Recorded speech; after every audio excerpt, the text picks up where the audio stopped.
kita akan buka pintu tanya jawab.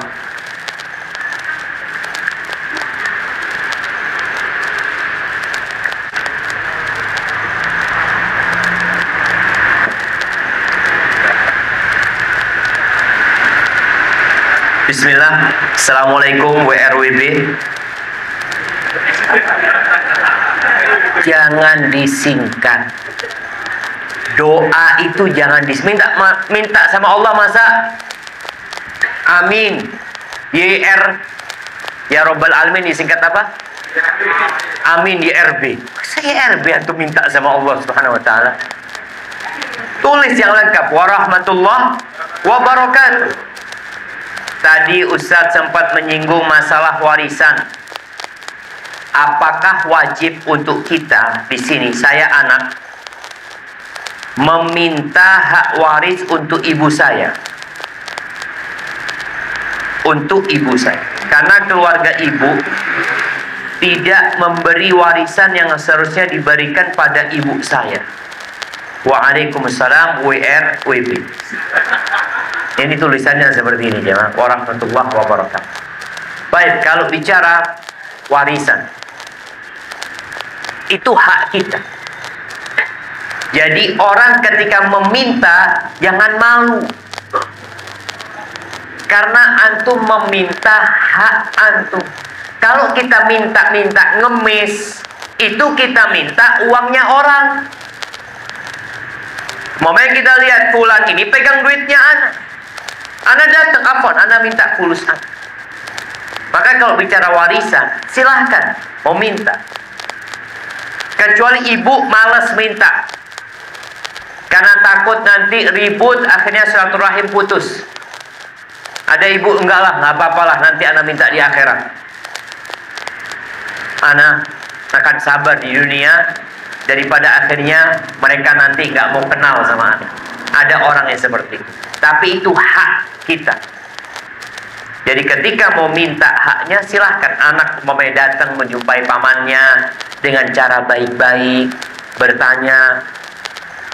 Dan ketika warisan dipegang oleh salah satu dari ahli waris, jangan main-main. Allah mengatakan wa ta'kuluna turasa aklan lamma. Kalian makan warisan itu sembrono aja. Warisan itu semua peninggalan orang tua itu warisan. Orang tua meninggalkan baju, warisan. Orang tua meninggalkan ranjang, warisan. Meninggalkan lemari, warisan. Meninggalkan jam, warisan. Karena ada pihak keluarga yang langsung ngambil. Bapaknya meninggalkan jam, cincin yang mahal-mahal, langsung dikantongin. Nggak berkah buat anda. Maka bicara warisan, silahkan. Datang kepada kerabat dengan cara baik-baik, ngobrol, minta maaf. Apa ibu punya bagian warisan dari yang ditinggal? Tanya. Jadi nggak perlu sambil teriak-teriak berantem, jangan. Karena belum tentu dapat juga warisan. Barakallahu fiik. Nasab anak di luar nikah bagaimana Ustadz? Ya ikut ibunya. Ikut siapa? Ibunya. Karena dia hasil zina, bukan hasil pernikahan. Dinasabkan kepada ibunya, dan itu madhab jumhur ulama. Yang kedua, bayar tilang ke polisi apa termasuk sodakoh?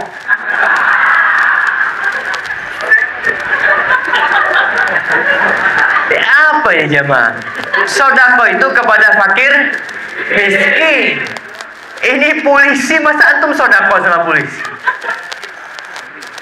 Jadi ketika kita bicara tilang, tilang itu negara boleh melakukan tilang. Hukuman dengan uang boleh mereka melakukan hal itu. Tapi bukan diserahkan kepada polisi. Diserahkan kepada siapa? Kepada pihak yang berwajib. Bahkan polisi pihak yang berwajib, Ustaz. Ya kalau dia menyampaikan kepada negara, silahkan, nggak apa-apa. Ada yang namanya titip tilang. Boleh titip tilang. Jadi kita bayar di tempat, dikasih kasih kwitansi gitu. Resmi bayar. Ketika resmi seperti itu, ya sudah, itu nggak masuk ke kantongnya polisi. Kecuali kalau polisinya bikin kertas sendiri jemaah. Tapi insya Allah enggak, ada yang resmi ya. Seperti ini.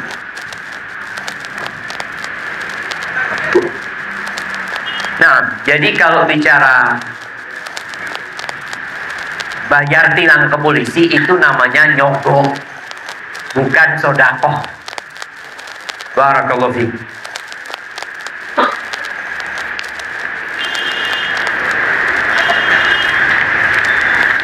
Nah, ini ada pertanyaan, saya mau bertanya, apakah kalau kita pernah berbohong kepada orang tua, akankah berpengaruh kepada seretnya rezeki kita? Jamaah rahimakumullah, bohong ini dosa. Orang yang berdusta dilaknat sama Allah, dijauhkan dari rahmatnya. Apalagi bohong sama orang tua. Kita tadi bicara silaturahim. Yang paling dekat adalah silaturahim kepada orang tua kita. Ketika antum durhaka sama orang tua, seret rezeki. Maka datang ke orang tua, minta maaf sama orang tua. Kalau orang tuanya sudah meninggal dunia, banyak-banyak doakan orang tua. Banyak-banyak sodakoh buat orang tuanya. Semoga itu dapat membuka pintu rezeki antum nanti.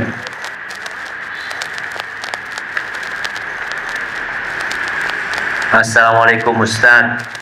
Waalaikumsalam.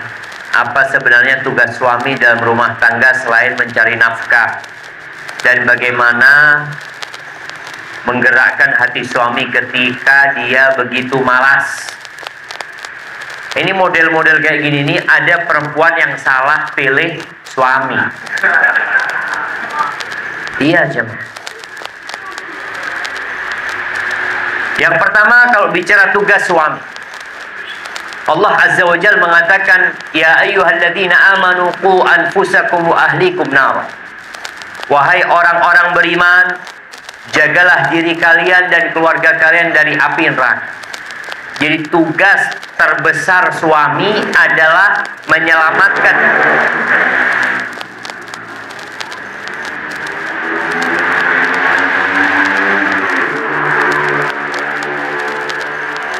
Masya Allah. Nah, tugas terbesar seorang suami adalah menyelamatkan istri dan anak-anaknya dari api neraka. Bukan hanya menjadi mesin pencari uang. Karena sebagian suami berpikir yang penting anak kerja. Enggak. Engkau perlu mendidik istrimu, ngajarin istrimu, ngajarin anak-anak. Maka di sini seorang wanita ketika menikah jangan hanya melihat kepada wajah suaminya. Jangan hanya melihat kepada penampilan suaminya. Jangan hanya melihat kepada harta suaminya. Nabi SAW menyuruh para wanita ketika hendak menikah melihat kepada dua hal.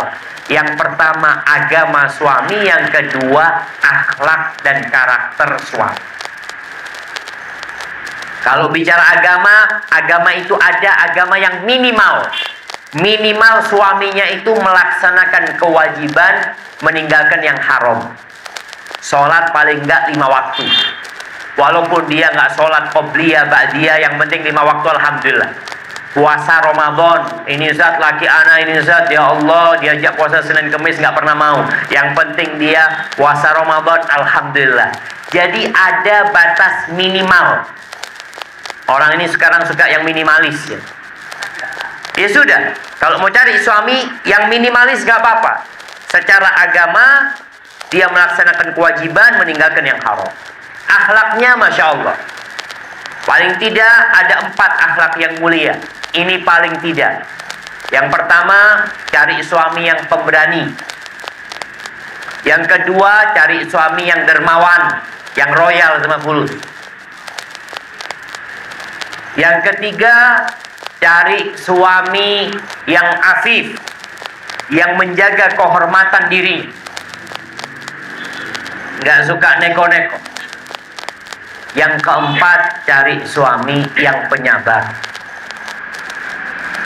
Karena kalau dapat suami yang keras, yang suka marah-marah, maka ruwet hidup. Atau cari suami yang adil lah, dia tidak berlebih-lebihan.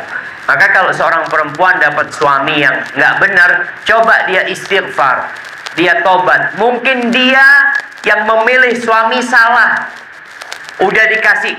Ya kalau sekarang orang masuk ke toko handphone, dia nggak paham handphone yang bagus sama handphone yang jelek.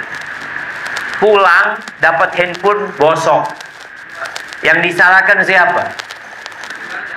Penjualnya ini sing dodolan, kata yang jualan, antum kok mau? Antum kok mau sama handphone ini? Anak kasih pilihan banyak. 1, 2, 3, 4, 5, 6 ini. Antum cari yang murah kan? Sudah fadhol. Masa murah cari yang bagus ya? Maka paling tidak tadi berusaha untuk istighfar. Mungkin dia tidak mendengarkan sabda Nabi SAW dan aturan memilih pasangan hidup. Banyak di antara ya orang-orang sekarang menikah karena pacaran. Sebelum nikah sudah berbuat dosa. Setelah nikah hilang cinta, yang ada siksaan batin dia nanti. Assalamualaikum Ustaz. Waalaikumsalam. Saya ingin bertanya. Saya sudah berusaha menghindari berhutang, namun saya tetap mengalami kesulitan ekonomi. Satu masalah yang bersangkutan dengan uang, timbul permasalahan baru. Apakah ada yang kurang dari ibadah saya? Apa mungkin ini balasan dari dosa saya yang lalu? Terima kasih. Barakallahu fiik. Ya, kalau bicara utang, pernah kita bahas utang itu hamun billail, kegalauan di malam hari, wadullun fin nahar, kehinaan di siang hari. Orang kalau punya utang susah tidur. Siang ketemu orang malu, apalagi ketemu orang yang punya uang. Apa yang harus dilakukan? Yang pertama, kalau bicara ini mungkin dosa masa lalu, iya, mungkin sekali. Allah Azza wa Jalla mengatakan, man ya'mal su'an yujzabi. Barang siapa berbuat dosa pasti dibalas. Nggak main-main. Makanya nanti orang pada hari kiamat itu akan kebingungan ketika mendapatkan kitabnya, semua ditulis di sana. Dosa besar, dosa kecil, dosa yang mungkin antum sudah lupa. Kita tuh udah lupa, tapi ternyata udah ditulis di sana. Maka nasihat ana buat orang yang terlilit hutang ini, kembali kepada Allah, banyak istighfar, taubat, ingat-ingat dosa dia. Mungkin dia pernah makan harta orang, mungkin dia pernah nipu orang, mungkin dia pernah menyakitin orang. Ini hubungannya kita harus minta maaf sama orang tersebut ketika kita melakukan dosa ini. Kemudian hendaklah hidup minimalis. Kalau orang merasa anak kok terus berurusan sama utangnya, gak mari-mari urusan utang ini, coba puasa sunnah. Makannya dikurangin. Udah. Dulu makannya 3 kali, sekarang 2 kali. Uangnya itu mudah-mudahan sisanya bisa untuk melunasi utang. Sambil berdoa. Doa yang diajarkan Nabi Muhammad SAW. Apa doa supaya dilunasi utangnya? Iya. Ya ma. Oh ini nggak punya utang semua, alhamdulillah Ustaz. Jadi nggak perlu baca doa itu. Jadi doanya ini ada 2. Doa sebelum berhutang agar tidak terlilit hutang, dan doa ketika sudah punya utang. Sebelum berhutang, berlindung dari hutang. Minta, ya Allah, aku berlindung kepadamu dari dosa dan hutang. Allahumma inni a'udzubika minal ma'tami wal maghrab. Doa. Ada doa lain, doa min dhala'id dain wa a'udzubika min dhala'id dain wa qahri rijal. Aku berlindung kepadamu dari terlilit hutang dan ditindas oleh laki-laki. Karena biasanya orang kalau berhutang itu datang debt collector, akhirnya dia disiksa. Kita berlindung kepada Allah dari 2 hal. Dari terlilit hutang dan ditindas oleh orang-orang. Itu sebelum berhutang. Dan ketika berhutang, minta kepada Allah, Allahumma kfina bihalalika an haramika wa aghnina bifadlika amman siwa. Ya Allah, cukupkan kami dengan yang halal darimu agar gak perlu sama yang haram, dan dengan karuniamu supaya kita gak perlu sama orang, malu kita minta-minta sama orang. Itu doanya. Barakallahu fikum.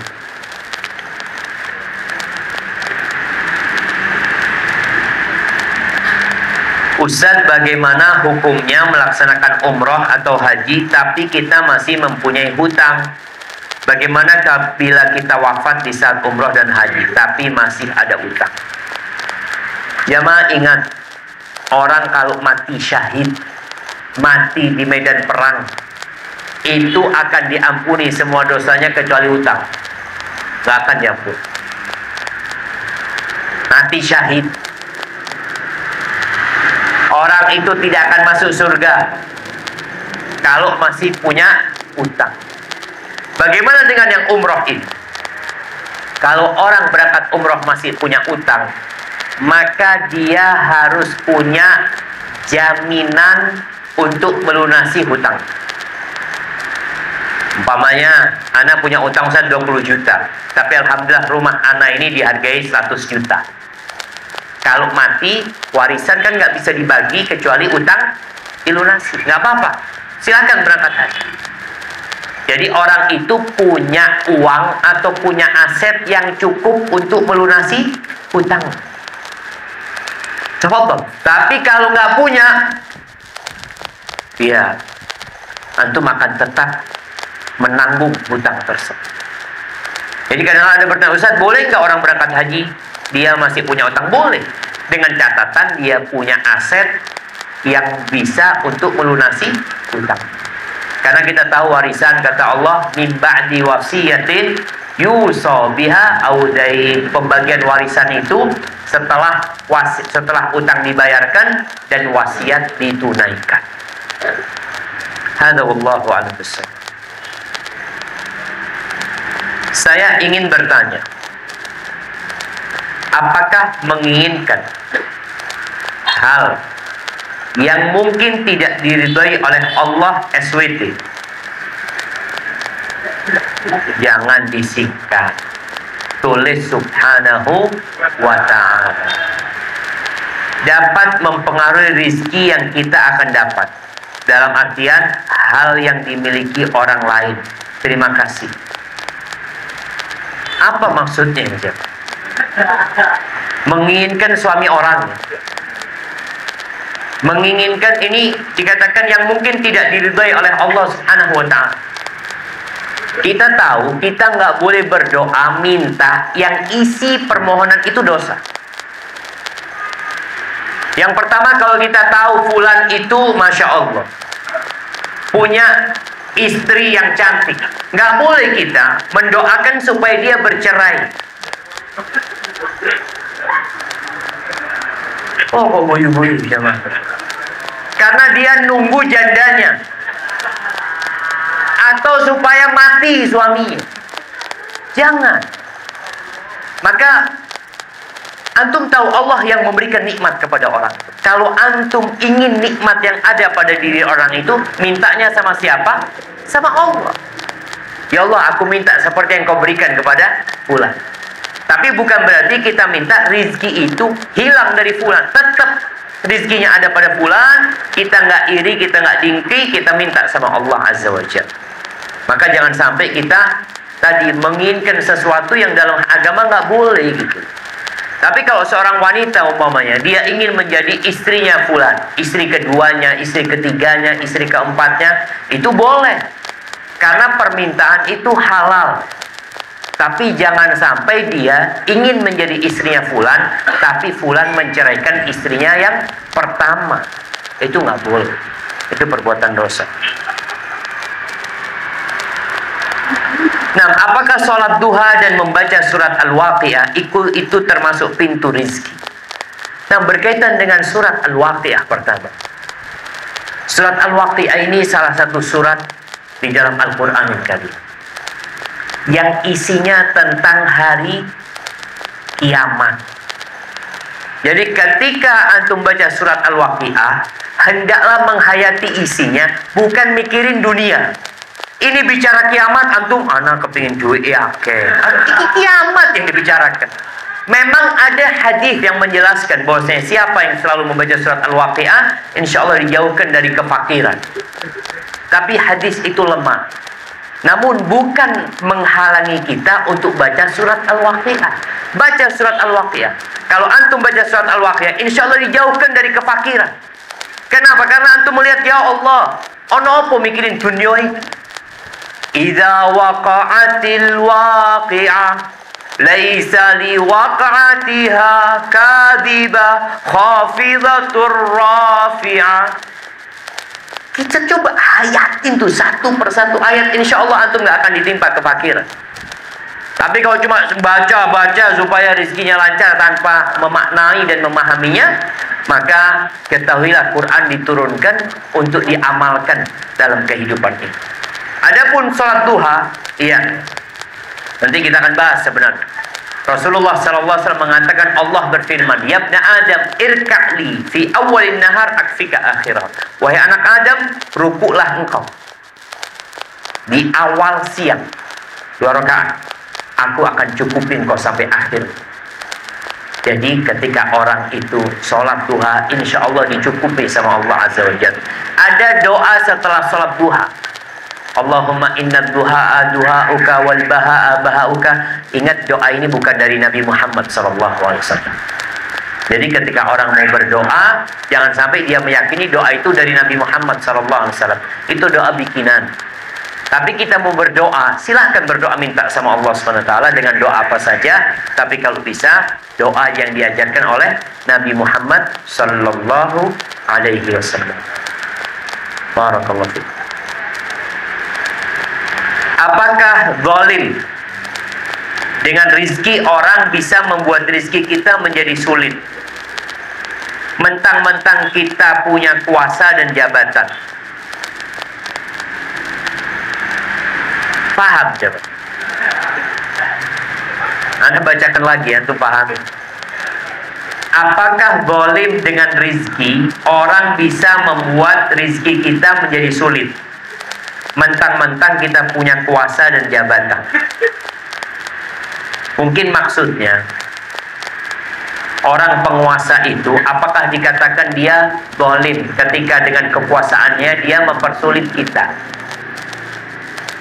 Rasulullah SAW mengatakan, Allahumma, beliau berdoa, Allahumma man waliya min amri ummati syai'an fashaqqa alaihim fashquq alaihim. Ya Allah, siapa saja dari umatku yang menjadi penguasa, kemudian dia mempersulit urusan umatku, maka persulit urusan dia, ya Allah. Wa man waliya min amri ummati syai'an farafaqa bihim farfuq bih. Dan siapa yang menjadi penguasa kemudian dia berbuat lemah lembut kepada umatku, maka lemah lembutlah engkau kepada dia. Jadi zalim sebenarnya. Orang ketika berkuasa, dia itu dikasih kekuasaan supaya menjalankan amanah. Anda sampai sekarang masih bingung, jemaah. Kenapa orang rebutan jadi bupati, rebutan jadi kepala desa, rebutan jadi gubernur, rebutan jadi presiden? Apa sih yang diperebutkan? Kalau bicara pekerjaan, lebih enak jadi orang biasa atau jadi penguasa? Antum jadi orang biasa, malam tidur, keluar rumah, nggak akan tanggung jawab, jalan di depan rumah bolong karena hujan, sampai tanggung jawab? Penguasa. Bakal ditanya sama Allah tuh bupati, kenapa jalannya bolong-bolong? Betul jemaah. Penguasa itu dikasih amanah sama rakyat. Makanya Umar bin Khattab radhiyallahu anhu ketika dia jadi khalifah, dia itu sempat menangis. Aku itu takut nanti ditanya sama Allah. Kalau ada seekor keledai atau bagla yang tersandung di Efrat di Irak sana, aku takut ditanya, kenapa jalannya engkau tidak lurus? Itu keledai. Bagaimana dengan manusia?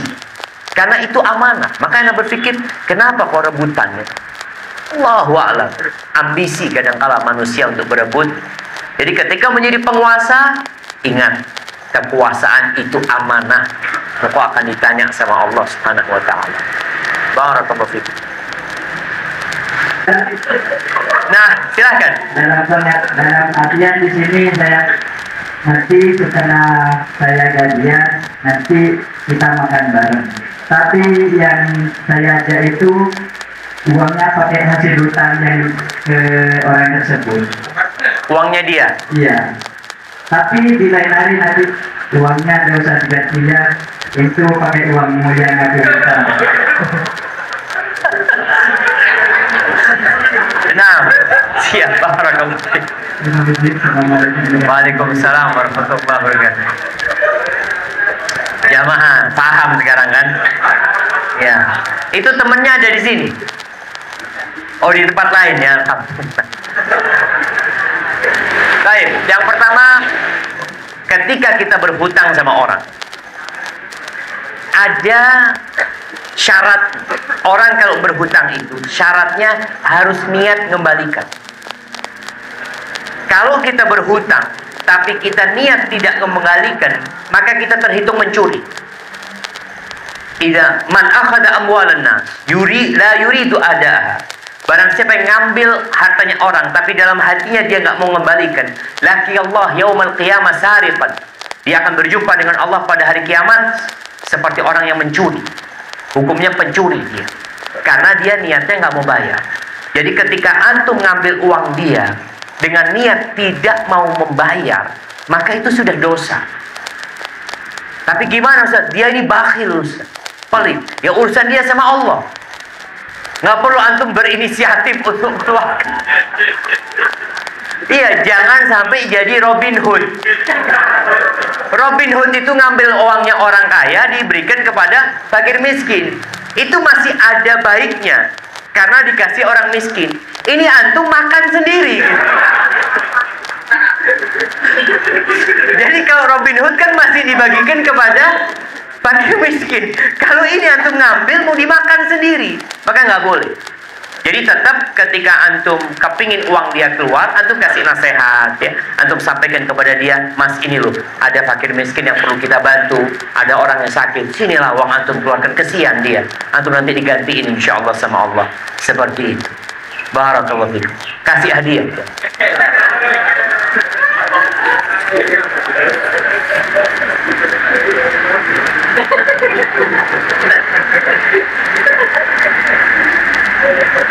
Nah, ini mengenai rizki dan pembahasan kemarin tentang riba. Saya masih bingung. Apakah riba itu hanya dalam bentuk uang atau bentuk lainnya? Mohon penjelasan. Jadi kalau bicara riba itu jamaah, mungkin panjang kita akan jelaskan, tapi anak akan ringkas agar kita mudah memahaminya. Kullu qardin jarra naf'an fahuwa riba. Sebuah kaidah para ulama mengatakan semua bentuk utang piutang yang ada manfaatnya maka itu riba. Ada kelebihannya, itu riba. Artinya kalau bicara utang piutang bisa barang. Kemudian contoh nih gadai. Orang gadaikan motor. Ana punya motor, ana gadaikan ke antum. Apa? Ana mau pinjam 1 juta motor, ana taruh di sini. Sudah, ana ambil uang itu, motor itu nggak boleh dipakai. Kalau dipakai riba. Kenapa? Karena antum dapat keuntungan dari uang 1 juta itu. Memang keuntungannya bukan uang, tapi keuntungannya manfaat bisa menggunakan motor. Padahal motor itu ya bisa dihargai uang juga. Contoh juga nih, bicara gadai sawah. Boleh gadai sawah, boleh. Tapi sebenarnya kalau sawah itu yang digadaikan itu adalah suratnya. Ketika gadai sawah, mamanya pinjam uang 3 juta. Sawah itu nggak boleh digarap dengan oleh pemilik uang. Kenapa? Kalau digarap, antum berarti riba. Karena dapat keuntungan dari penggarapan sawah. Seharusnya sawah itu disewakan, antum gratis. Kalau antum mau garap, antum bayar sewanya. Jadi seperti itu. Kalau kita bicara motor, orang beli motor kredit, boleh dalam Islam beli motor kredit, tapi tanpa riba.